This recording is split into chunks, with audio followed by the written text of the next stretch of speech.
For centuries, mankind has lived under an illusion that the earth is vast, boundless, and ours. But what if this world is only a fraction of the truth? Ancient cultures whispers of beings taller than mountains. The Nephilim, the Titans, the Jötnar. Myths were told, yet the same myths echo across continents. From tribes that never spoke, never traded, never met. Coincidence or memory? Eyewitnesses claimed enormous human remains were unearthed. The institutions collected them, and then silence. If giants never existed, why bury the evidence? Look closer at the architecture left behind. Stones weighed hundreds of tons, placed with precision beyond our reach. Some monuments seemed absurdly oversized for human use, as though designed for another scale entirely. Perhaps they weren't built for us. Perhaps they were built before us. Here's the forbidden theory. Giants still exist, but not as wandering tribes in hidden valleys. They exist as our custodians. Earth is not our home. It's a preserve. A segregated enclosure, carved out of a much larger, more massive world. Humans were placed here, sheltered, contained, and kept apart. To us, mountains are vast, oceans infinite, skies unending.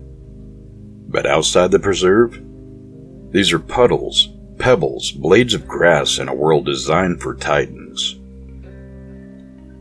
We are not the rulers of Earth.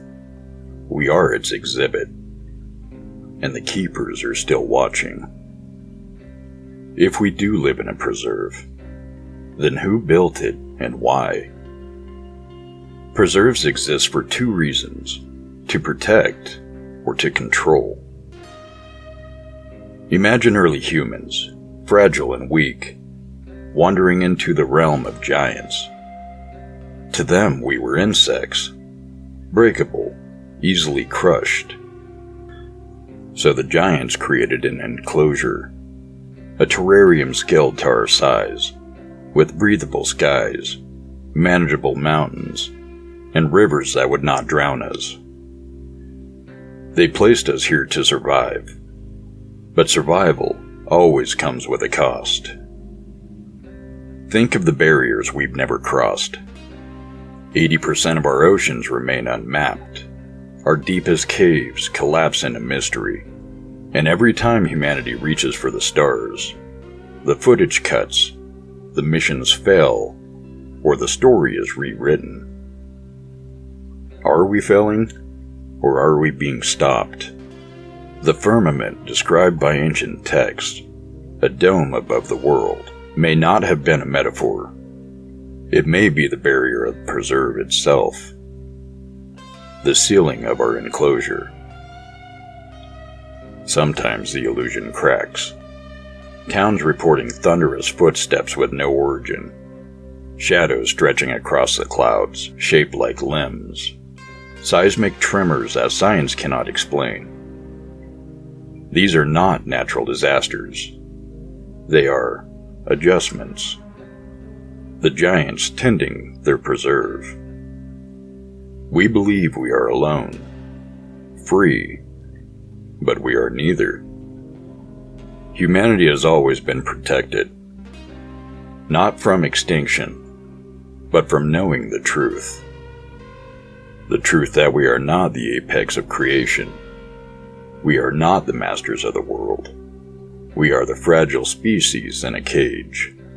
And the giants, the keepers, are waiting for the day the preserve no longer serves its purpose. The walls of our world are not the edge. They are the fence. And when the fence breaks, we will finally meet the ones who built it. Every wall eventually breaks. And if our world is a preserve, a cage built for mankind, then the question becomes, has the fence ever failed? For centuries, explorers vanished into the uncharted edge of the Earth.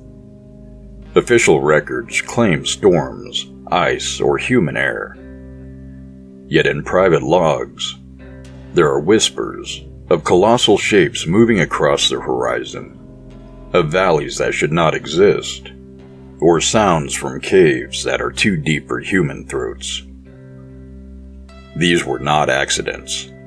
These were encounters. Antarctica, the most forbidden frontier, guarded not by one nation, but by all. Why?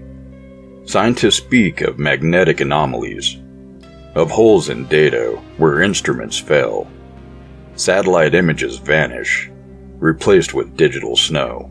What is being hidden beneath the endless white? Some believe Antarctica marks the boundary of our preserve. A fracture in the fence. A place where the giant world beyond bleeds into ours. In 1946 was Operation High Jump. Officially, a military exercise. Unofficially, a cover-up. Declassified reports hint at something far stranger. Encounters with unidentified aerial phenomena, and objects emerging from underneath the ice. Were these machines or guardians? And then there are the modern sightings. Hikers report shadows blotting out the moon. Pilots describe living mountains shifting among the clouds. Seismographs register tremors too vast to be tectonic, as though something moved. Each account is dismissed, explained away, buried. But together, they form a pattern. The first breaches of the enclosure. If the breaches are real, then the walls of our world are weakening. The keepers are stirring. And when the first true breach comes, humanity will no longer be an exhibit. We will be confronted by the reality outside the preserve. A reality so vast that our history, our myths, even our gods, were only fragments of its shadow. They are coming back. For ages, the keepers have watched in silence, giants slumbering in caverns deeper than our maps, tending the boundaries of our world. But the silence is ending. Across cultures, prophets spoke of a time when the old ones would rise again. The Hopi warned of the return of Kashanas. Norse sagas foretold the Jötnar breaking free at Ragnarok. Biblical texts whispered of Nephilim's second coming. As in the days of Noah, so shall it be again. We dismiss these as stories, but what if they were prophecies? In recent decades, the signs have multiplied. Skyquakes that shake entire continents, trumpet sounds no instruments can explain, lights pulsing beneath the ocean, as if something vast is stirring in the depths. The cage trembles.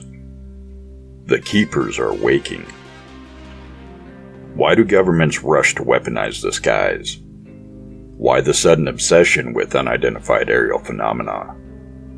Why the secrecy surrounding underground bases, deep earth drilling, and Antarctica's no-fly zones? Perhaps because those in power already know. The Keeper's awakening is not a matter of belief. It is a matter of time. If the giants rise, what becomes of humanity? Are we still their cherished specimens, or are we no longer needed?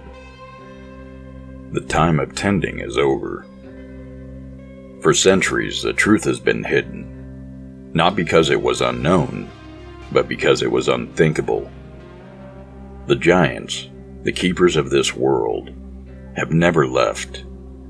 They have only been concealed, and those who rule us have always known. Why the silence? Why the cover-ups, the confiscated bones, the censored maps, the redacted reports? because revelation is a weapon. If mankind discovered the truth, that our world is a cage, that we are not the rulers but the inhabitants, the foundations of society would crumble overnight. Governments fear the panic. Religions fear the collapse of faith. Economies built on the illusion of dominance would dissolve in an instant. Our wars, our empires, our borders, meaningless. How do you control a species that suddenly learns it's not free, that it has never been free? So the illusion is maintained. The walls of the preserve are guarded, and we are fed distractions, politics, entertainment, conflict. So we never ask the forbidden question, what lies beyond? Every attempt to pierce the boundaries has been halted. Every explorer who reached too far disappears. Every civilization that uncovers too much, destroyed, its knowledge scattered to myth. But walls do not last forever. And when the fence falls, humanity will face the truth. The truth that we are not masters of the earth. We are not its rulers, nor its chosen species. We are the fragile exhibit and preserve built for being so vast, we were never meant to see them. And if the truth of the giants, the preserve, and our captivity have been hidden all along, then perhaps the greatest secrets are not found in legend, but in history's mysteries.